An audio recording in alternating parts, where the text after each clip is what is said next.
नमस्कार। पिछले लेक्चर में हम लोग ने डिस्कस किया था किस तरीके से इलेक्ट्रोलिटिक सेल को फंक्शन करने के लिए मदद करता है इलेक्ट्रोकेमिकल सेल। इलेक्ट्रोकेमिकल सेल का दूसरा नाम मैंने आपको बता रखा है सिंपल। आप बैटरी भी सुन सकते हैं कहीं पर, कई जगहों पर आपको सेल सिंपली सेल के रूप में उसका नाम दिया जाएगा। इलेक्ट्रोकेमिकल सेल सुनने में बड़ा सा नाम लगता है, कई जगहों पर उसे गैल्वेनिक सेल, वोल्टाइक सेल कुछ भी कहा जा सकता है, डैनियल सेल भी उसका नाम दिया जा सकता है। मोटिव ये होता है कि वो खुद से इलेक्ट्रिकल एनर्जी जनरेट करता है जिसकी मदद से इलेक्ट्रोलिटिक सेल फंक्शनल होता है। इलेक्ट्रोलिटिक सेल के फंक्शनल होने के दौरान वहां पर इलेक्ट्रोलिसिस होती है। उसी इलेक्ट्रोलिसिस के बारे में हम डिस्कस करने वाले हैं। स्लाइड पर हम चलेंगे और यह जानने की कोशिश करेंगे कौन कौन सी प्रोसेस यहां पर होगी। तो देखते हैं इलेक्ट्रोलिसिस के दौरान कैसे कैथोड और एनोड पर जाकर के चार्जेस डिपॉजिट होते हैं। इसकी पूरी की पूरी प्रोसेस का डिटेल एनालिसिस हम करने की कोशिश करेंगे। पहले भी बात हो चुका है, पिछले लेक्चर से हम इस कहानी को बढ़ाते हुए आगे हम यहां पर आ चुके हैं। पिछले लेक्चर में इसकी डिटेल एनालिसिस हो चुकी है। अभी हम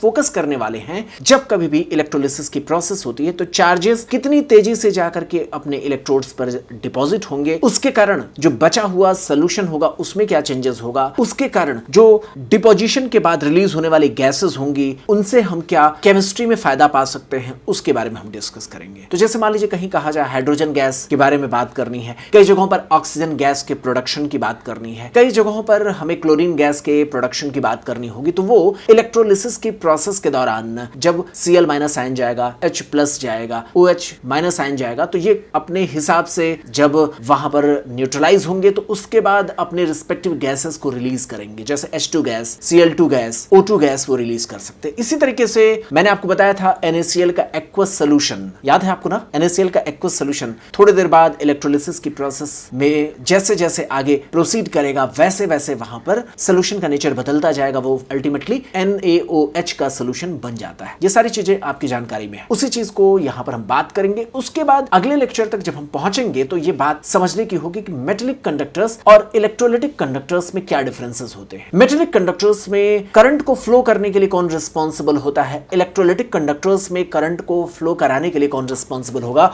वो सारी चीजें यहां पर हमें डिस्कस करना है। पहले देखते हैं थोड़ी सी डिटेल एनालिसिस इसकी करने की कोशिश करते हैं। चलते हैं स्लाइड पर और यहां पर हम सबसे पहले इसकी डिटेल एनालिसिस में यह समझने की कोशिश करेंगे क्या होता है प्राइमरी चेंजेस। प्राइमरी चेंजेस क्या होती हैं उसको एक बार लिख करके देखने की कोशिश करते हैं। आप जानते हैं अभी मैंने आपको बताया था NaCl के एक्वस सॉल्यूशन का एग्जांपल लेकर के, बहुत ज्यादा कलरफुल इमेज नहीं बनाने की कोशिश करेंगे, सिंपल तेजी से बढ़ेंगे। मैंने आपको बताया था 2 इलेक्ट्रोड्स लेंगे, एक इलेक्ट्रोड पर पॉजिटिव चार्ज, एक इलेक्ट्रोड पर नेगेटिव चार्ज। ये सारी चीजें आपकी जानकारी में हैं। तो पॉजिटिव चार्ज ले लिया, दूसरे पर नेगेटिव चार्ज ले लिया, सब कुछ आपकी जानकारी में है। आप जानते हैं, मुझे पता भी है ये किस तरीके से अपने ऊपर जाकर के चार्जेस वहां अट्रैक्ट होकर के डिपॉजिट होंगे, उसकी भी बात आपकी जानकारी में है। मैंने बताया था Na+ अगर आप लेते हैं और इसी तरीके से Cl- लेते हैं और ये एक्वस सोल्यूशन है, तो इस एक्वस सोल्यूशन में इसके अलावा H+ आयन और OH- आयन की अवेलेबिलिटी भी यहीं पर देखने को मिलेगी। तो H+ आयन भी होगा, OH- आयन भी होगा। अब यहाँ पर प्राइमरी चेंज की बात अगर हमने कहा है तो प्राइमरी चेंज क्या होता है उसको देख लेते हैं। प्राइमरी चेंज का मतलब एग्जैक्टली क्या होगा? प्राइमरी चेंज वो शुरुआती चेंजेस जो आपको देखने को मिलते हैं उसी को जैसे आप नाम से समझ रहे हैं वैसे ही होगा। ये चार्जेस अपने,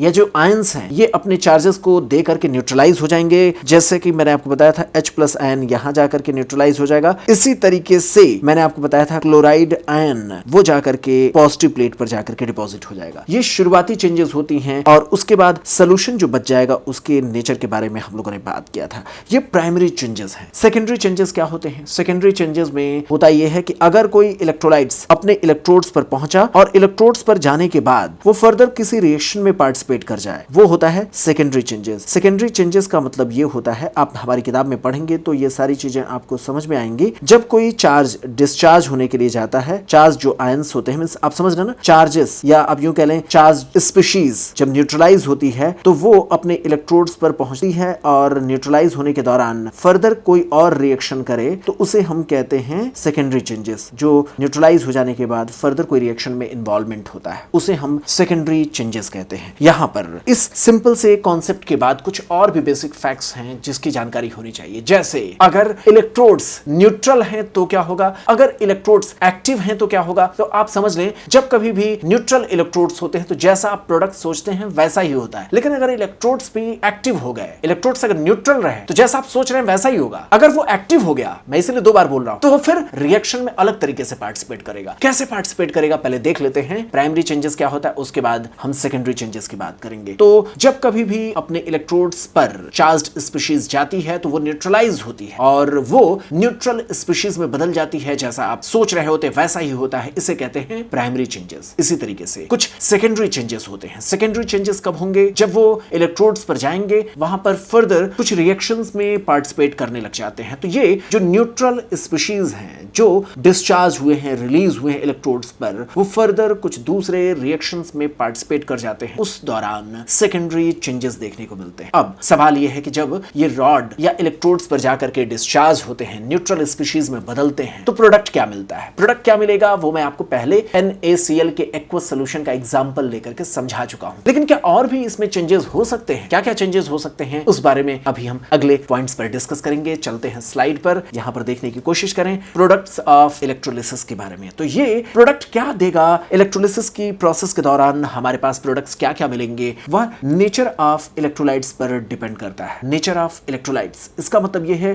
कि इलेक्ट्रोलाइट्स कौन से होंगे, वो कैसे पार्टिसिपेट करेंगे रिएक्शन में, उसके बारे में भी हमें ध्यान में रखना होगा। अब यहीं पर देखिए नेचर ऑफ इलेक्ट्रोलाइट्स, उस बात को अगर डिटेल में समझने की कोशिश करें तो हम एग्जांपल लेते हैं NaCl का ही। एक बार फिर से लेकर के उसी चीज को हम बनाने की कोशिश करते हैं। चलते हैं यहां पर देखिए NaCl के बारे में अगर हम 2 तरीके से सोचें तो एक मॉल्टेन NaCl लेंगे और दूसरा एक्वस NaCl लेंगे। मॉल्टेन NaCl क्या होता है वो भी मैं आपको बताऊंगा। यहां पर देखिए ये हम पहले इलेक्ट्रोड्स ले लेते हैं, इलेक्ट्रोड्स पर चार्जेस डेवलप करा देते हैं। आप जानते हैं चार्जेस डेवलप कर कैसे होगा, वो पिछले लेक्चर में सारी चीजें डिस्कस हो चुकी हैं। आप इलेक्ट्रोड्स पहले बना लें, फिर आगे की बात करते हैं। आप जानते हैं यहां पर पॉजिटिव चार्ज कैसे डेवलप होता है, कैसे यहां पर नेगेटिव चार्जेस डेवलप होते हैं, ये सारी जानकारी पिछले लेक्चर से हम लोग ले चुके हैं। यहीं पर अगर प्लस चार्ज दे देते हैं या माइनस चार्ज दे देते हैं तो उसके बारे में ये बेसिक फैक्ट्स हमारे पास है। आगे की कहानी देखते हैं कि अगर यहाँ इलेक्ट्रोलाइट्स डाल दिए गए, इलेक्ट्रोलाइट्स का नेचर अगर बदला हुआ है, जैसे अगर हमने लिया मॉल्टेन NaCl, अगर हमने लिया है यहाँ पर मॉल्टेन NaCl, इस बात के कहने का मतलब क्या है वो आप ऑर्गेनिक केमिस्ट्री में, इनऑर्गेनिक केमिस्ट्री के जब टॉपिक में जाएंगे तो वहां पर आपको समझने को मिलेगा। जब आप S ब्लॉक एलिमेंट्स के बारे में पढ़ेंगे तो वहां पर आपको समझने को मिलेगा मॉल्टेन NaCl और एक्वस सॉल्यूशन, जो मैं एक्वस NaCl सॉल्यूशन की बात कर रहा हूं, उसका मतलब क्या है। ये बात जब हम S ब्लॉक एलिमेंट्स के बारे में स्टडी करेंगे तो वहां देखेंगे सोडियम के मेटल को पाने के लिए हमें मॉल्टेन NaCl के इलेक्ट्रोलिसिस को कराने की जरूरत पड़ती है। बात समझिएगा, अगर आप सोडियम मेटल को चाहते हैं डिपॉजिट कराने के लिए तो उसके लिए मॉल्टेन NaCl आपको लेना होगा। इस बात का मतलब क्या है, आप इस चीज को देखें। यहां पर इस इमेज में मॉल्टेन NaCl का मतलब होता है सिर्फ और सिर्फ वहां पर Na+ होगा और minus Cl ion minus ion के रूप में होगा, वहां पर वाटर नहीं होगा। जबकि आप जब दूसरे पॉइंट्स पर बात करेंगे तो वहां आपके पास अवेलेबिलिटी न सिर्फ Na+ Cl- की होती है, इसके अलावा H+ OH- आयन की भी वहां पर अवेलेबिलिटी होती है। तो इस तरीके से हम देख पाएंगे यहां पर कैटायन में कंपटीशन होगा और एनायन में भी कंपटीशन होगा, जिसके बारे में हम आपके साथ पिछले लेक्चर में डिस्कस कर चुके हैं। यही बात मैं आपको बताना चाह रहा था कि इलेक्ट्रोलाइट्स कैसे प्रेजेंट है, उसके आधार पर आपको पता चलेगा कौन जाएगा डिपॉजिट होने के लिए, और इलेक्ट्रोलिसिस के प्रोसेस में इलेक्ट्रोड्स पर जाकर के न्यूट्रलाइज होने वाला स्पीशीज क्या होगा उसके बारे में तभी पता चल पाएगा जब आप इलेक्ट्रोलाइट्स क्या लिया गया है उसके बारे में जानते हो। यहां पर पहले एग्जांपल में देखिए, जब आप मॉल्टेन NaCl लिए हुए हैं तो आपके पास पता है कैटायन के रूप में डिपॉजिट होने के लिए सिर्फ और सिर्फ Na+ है। इस तरीके से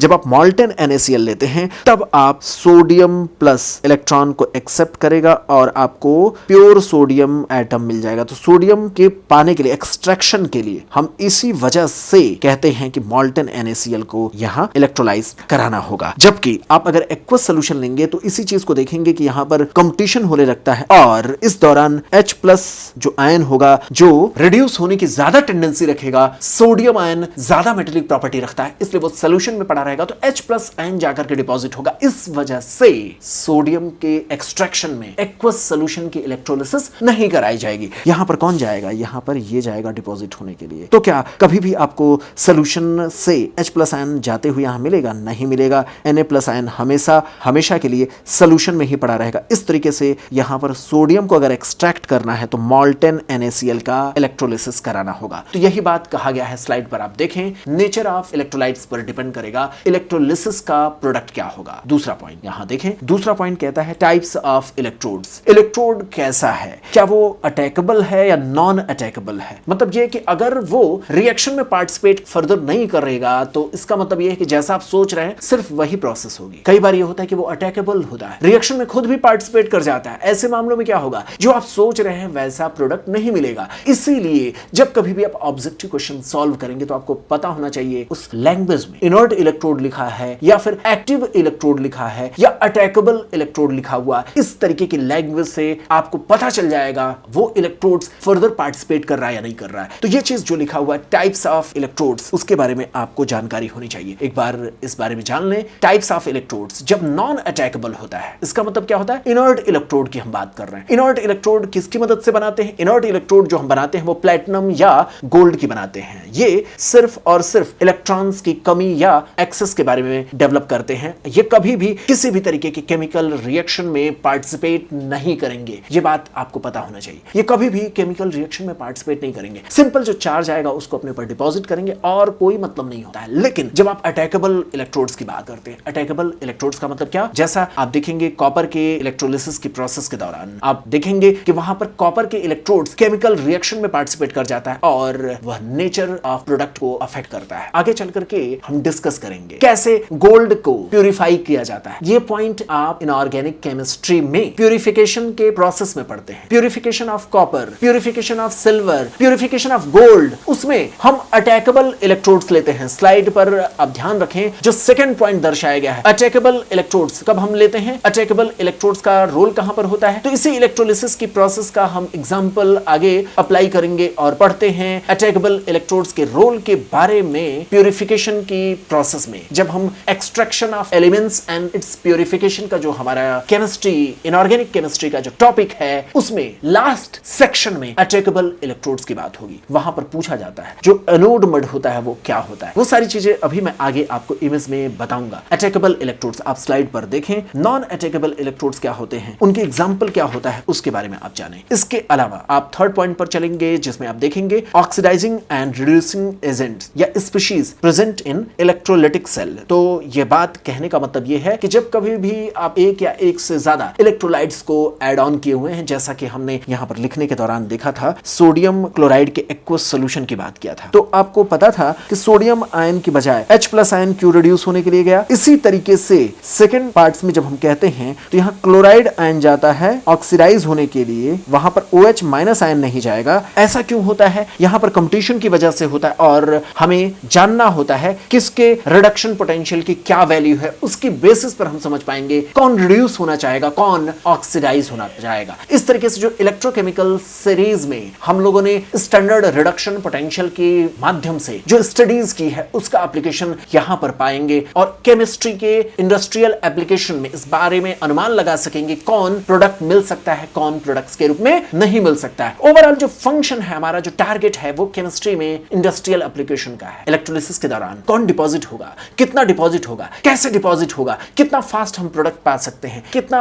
लो कॉस्ट बेनिफिट हमें यहां पर मिल सकता है, वो सारी चीजें इसी कॉन्सेप्ट की मदद से आप सीख पाएंगे। चलते हैं यहां पर देखने की कोशिश करते हैं फर्दर इस बात को जो हमने इलेक्ट्रोकेमिस्ट्री में इलेक्ट्रोकेमिकल सीरीज के टॉपिक में जो स्टडी की हुई इसी चैप्टर में, उसमें हमने बात किया था ना, रिडक्शन अगर करना है तो कैथोड के प्रोसेस पर रिडक्शन होगा, जिसका स्टैंडर्ड रिडक्शन पोटेंशियल ज्यादा होगा वो प्रेफर किया जाता है। इस तरीके से वो कैटायन जिसके E0 की वैल्यू, रिडक्शन पोटेंशियल की वैल्यू ज्यादा होगी, वो रिड्यूस होगा। और इस तरीके से increasing order of discharge of few cations जो हमारी किताब में दिया गया है, उसमें आप देख पाएंगे जो ज्यादा स्ट्रॉन्ग मेटेलिक प्रॉपर्टी रखेगा वो रिड्यूस नहीं होना चाहता है। इलेक्ट्रोकेमिकल सीरीज में आप देखेंगे जो एक्टिव मेटल्स होते हैं उनके स्टैंडर्ड रिडक्शन पोटेंशियल की वैल्यू नेगेटिव में होती है और जो लेस मेटेलिक प्रॉपर्टी शो करने वाले मेटल्स होते हैं उनके स्टैंडर्ड रिडक्शन पोटेंशियल की वैल्यू कंपैरेटिवली पॉजिटिव साइड में होती है। तो आप यहीं पर देखिए potassium ion, calcium ion, sodium ion, magnesium ion, aluminium ion, तो इसमें कहा जा सकता है इसके स्टैंडर्ड पोटेंशियल की वैल्यू जो हम एल्युमिनियम आयन के लिए कह सकते हैं, एल्युमिनियम आयन के स्टैंडर्ड रिडक्शन पोटेंशियल की वैल्यू सबसे ज्यादा पॉजिटिव में है, कंपैरेटिवली पॉजिटिव साइड में। इस वजह से सबसे पहले एल्युमिनियम आयन रिड्यूस होने के लिए जाएगा। इसी तरीके से इसके आगे की बात हम कह सकते हैं एनोड के प्लेट पर कौन जाएगा, जाएगा। तो जिसका ई नॉट कम होगा, आप समझ सकते हैं, ऑक्सीडेशन करना है, ऑक्सीडेशन उसका होगा जिसके ई नॉट की वैल्यू, आप समझ सकते हैं, ज्यादा ऑक्सीडेशन वही करना चाहेगा जिसका ई नॉट की वैल्यू ज्यादा कम होगी। तो लोअर ई नॉट वैल्यू वाले ऑक्सीडाइज होते हैं। और increasing order of few anions जो जाकर के डिस्चार्ज होंगे, उसमें आप देख सकते हैं हैलोजन के बारे में यह कहा जा सकता है, ये जाकर के ऑक्सीडाइज होने की टेंडेंसी रखते हैं, क्योंकि यहां पर इनके लिए यह बात साबित होती कि इनके ई नॉट की वैल्यू कम होती है। तो इस वजह से हैलोजन में भी जो बड़े साइज के हैं, आप देखिए iodide ion, bromide ion, chloride ion, फिर हाइड्रोक्साइड आयन। ध्यान रखिएगा कभी भी इलेक्ट्रोलिसिस की प्रोसेस में अगर आपसे बोले और वहां पर मान लीजिए आपको कॉपर सल्फेट दिया हुआ है, एक्वस सॉल्यूशन में कॉपर सल्फेट दिया हुआ है, तो आप सीधे तौर पर कह सकते हैं वहां पर सल्फेट आयन ऑक्सीडाइज नहीं होना चाहेगा। आप बात समझ पा रहे हैं? आप यहां पर देखिए, इस स्लाइड में देखिए, नाइट्रेट आयंस और सल्फेट आयंस ये एक्चुअल में ऑक्सीडाइज नहीं होना चाहते हैं। ऑक्सीडाइज कौन होना चाहता है? हैलाइड आयंस ऑक्सीडाइज होना चाहते हैं। हैलाइड आयन के बाद आप देखेंगे हाइड्रोक्साइड आयन ऑक्सीडाइज होना चाहते हैं। इस बात को समझने के लिए आप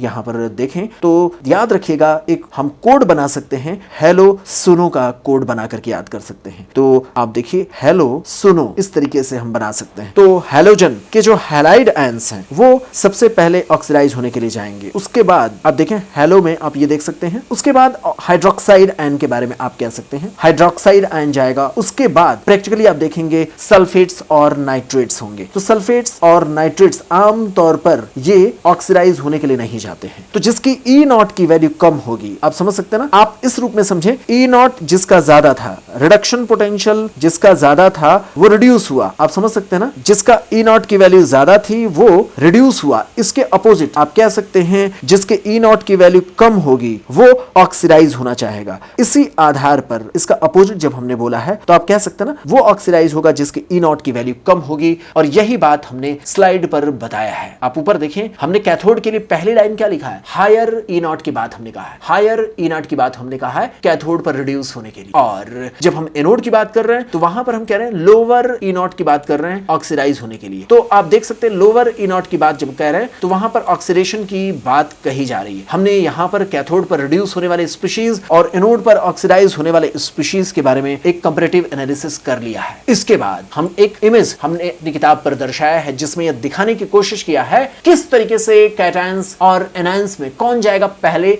डिस्चार्ज होने के लिए। इस चीज को आप देखें, पूरा का पूरा इलेक्ट्रोकेमिकल सीरीज का एक सिंप्लीफाइड वर्जन बनाने की कोशिश किया है। इलेक्ट्रोकेमिकल सीरीज में आपको पता ना ज्यादा से ज्यादा एक्टिव मेटल नीचे रखे गए हैं। और इसी तरीके से आप देखेंगे ऊपर की ओर अगर आप देखेंगे तो इलेक्ट्रोकेमिकल सीरीज में हैलाइड आयंस रखे गए। इलेक्ट्रोकेमिकल सीरीज में ऊपर की ओर हैलाइड आयंस रखे गए। तो आप उस रूप में देख सकते हैं। यहां पर देखिए पोटेशियम आयन, आपको पता है इलेक्ट्रोकेमिकल सीरीज में नीचे की ओर रखा गया है। ऊपर की ओर आप देखें सिल्वर जैसे आयंस, कॉपर जैसे आयंस रखे गए हैं। इस तरीके का एक बेसिक एनालिसिस आपके पास है और यही डिस्चार्ज होते हैं। कैटायंस में ये डिस्चार्ज होंगे, आप समझिए, ऊपर वाले जल्दी डिस्चार्ज होंगे। इसी तरीके से अगर आप एनायन की बात करते हैं तो एनायन में हैलाइड्स जाकर के डिस्चार्ज होने की कोशिश करेंगे। उसके बाद हाइड्रोक्साइड आयन की बात होती है और यहीं पर अगर देखें तो आमतौर पर सल्फेट आयंस और नाइट्रेट आयंस आमतौर पर इलेक्ट्रोलिसिस की प्रोसेस के दौरान डिस्चार्ज नहीं होते हैं। एक बेसिक समझ हमारे पास आ गया है। अब इसका प्रैक्टिकल एप्लीकेशन जो बनाना है वो हम अगले लेक्चर में आपके साथ डिस्कस करेंगे।